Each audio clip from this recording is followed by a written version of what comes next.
My phone vibrated against the glass counter while I was wrapping a customer's necklace in tissue paper. I almost ignored it. Saturdays were always busy at the studio. But something made me glance down. The text preview stopped my breath mid-inhale. I'm done. I've moved out. By the time you read this, I'll be on a flight to Los Angeles with someone who actually appreciates me. I've transferred the money from our joint account. Don't try to stop me. There was no apology, no explanation, just a digital goodbye and the quiet theft of everything we had saved. I folded the tissue carefully, smiled at my customer, and handed her the bag. My hands were steady, but inside, something cold and calculating clicked into place. He thought he had blindsided me. He had no idea I'd been expecting this. My name is Elena. I'm 36 years old, and I own a design studio that specializes in custom bridal accessories. I started it out of my apartment 12 years ago with a sewing machine and a dream. Now it employs 8 women and ships nationwide. From the outside, my marriage to Daniel looked just as polished as the headpieces in my display cases. We hosted dinner parties, we took anniversary photos in coordinated outfits. He liked to introduce himself as the supportive husband behind the brand. I used to believe that. I used to think we were a team. What I didn't realize was that while I was building a business, he was building an exit strategy. The signs had been there, subtle at first. Daniel had started guarding his phone like it contained state secrets. Passwords changed. When I entered the room, he began complaining that I worked too much, that I cared more about brides than about him. Then came the unexplained expenses, hotel charges in cities he claimed were day trips, dinners at restaurants we'd never visited together. When I asked questions, he accused me of being paranoid. "You're always stressed," he'd say. "Not everything's a conspiracy." I wanted to believe him, but I also started keeping copies of our bank statements, just in case. The teller at our bank didn't look surprised when I walked in that afternoon. She had clearly seen women like me before. Calm on the surface, devastation tucked neatly behind the eyes. "Your husband initiated a transfer yesterday morning," she explained gently. $42,000. It cleared at 7:14 a.m. $42,000. Our emergency fund, the money I had set aside to expand the studio next year. I asked if there was any way to reverse it. She shook her head. It had gone to an external account in his name. Perfectly legal, she said, because it was joint. Legal didn't mean moral. Legal didn't mean I wouldn't fight. When I got home, half his clothes were gone. His favorite watch was missing from the dresser. The only thing he'd left behind was a framed wedding photo on the kitchen table, face down. I didn't cry. Instead, I opened my laptop and logged into the private folder I'd created 6 months earlier.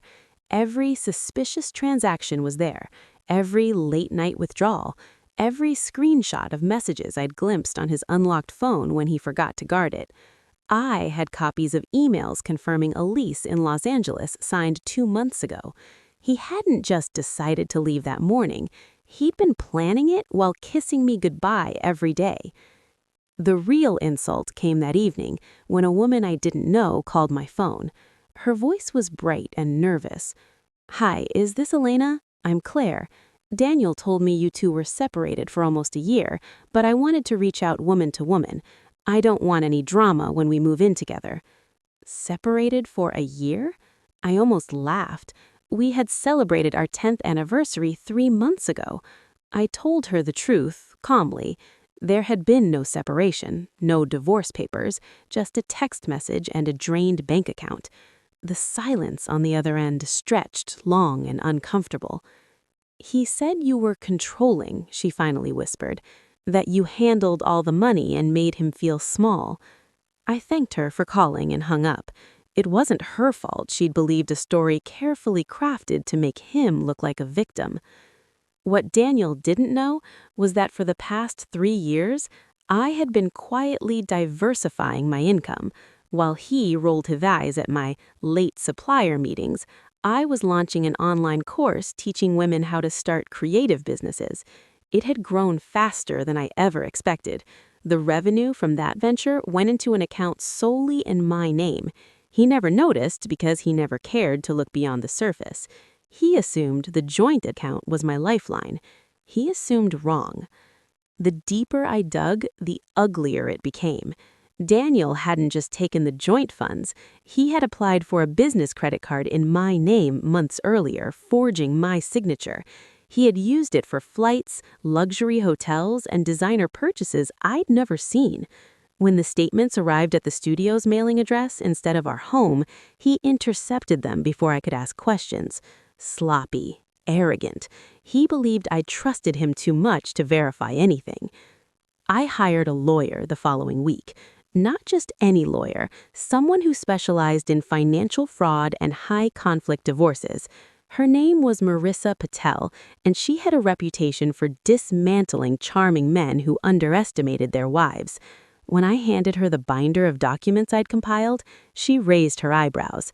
"You've done half my job," she said calmly.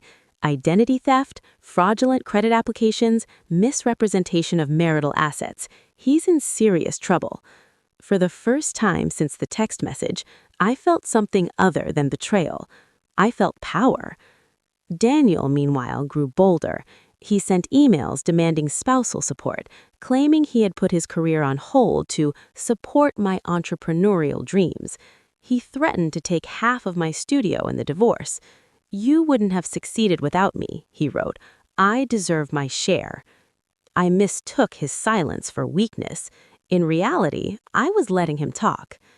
The confrontation happened in my lawyer's office 3 weeks later. Daniel arrived in a tailored suit, Claire at his side, looking uncomfortable but determined. He wore the same confident smile he used to charm investors at networking events. It faltered when Marissa slid a stack of documents across the table. "Before we discuss division of assets," she began calmly, "let's address the unauthorized credit accounts and forged signatures." Daniel's face drained of color. He tried to laugh it off, claiming it was a misunderstanding. Then Marissa presented the timestamps, the IP addresses, the security footage from the bank showing him alone when the transfer was initiated. I added one final piece of evidence, an audio recording from 2 months earlier when Daniel thought I was asleep. He had been on the phone in the living room, bragging to someone about securing the bag before filing for divorce. "She won't see it coming." His voice crackled through the speaker. "I'll take the cash and start fresh." Silence followed the recording. Heavy, suffocating silence. The legal fallout was swift. The court froze his accounts pending investigation. The fraudulent credit card debt was reassigned solely to him. Because of our prenuptial agreement, one he had insisted was unnecessary but signed anyway, my business remained protected as separate property.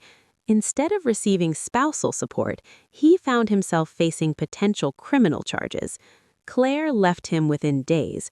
Apparently, the dream of Los Angeles wasn't as glamorous when paired with subpoenas and mounting legal fees. Friends who had believed his version began to reach out, awkward and apologetic. Some admitted they had doubted his story once details emerged. Others stayed silent, unwilling to confront their own quick judgments. His parents called to say they hadn't known about the financial manipulation. I listened politely but felt nothing. Support that arrives after exposure isn't support, it's damage control. 6 months later, the divorce was finalized. Daniel walked away with significantly less than he'd imagined. No share of my studio, no payout, and a record that would shadow his career for years. I walked away with something far more valuable than money. I walked away with clarity. The studio didn't crumble without him. It flourished. Freed from the tension I hadn't even realized I carried, I expanded the bridal line into evening wear accessories. My online course doubled in enrollment. Women wrote to me saying my transparency about financial independence inspired them to protect themselves. I didn't plan to become a cautionary tale, but if my story helped someone check their bank statements more carefully, it was worth telling. Looking back, the text message that once felt like humiliation now feels like a gift. It revealed who Daniel truly was without requiring years more of doubt. He believed emptying our joint account would leave me desperate. Instead, it forced me to step fully into my own strength. He thought he was taking everything. He didn't realize I had already built something he couldn't touch. Some endings come quietly. Others arrive with a text message and a missing bank balance. Mine came with both. And in the end, the man who thought he had the upper hand learned a simple truth. Never underestimate the woman who keeps the receipts.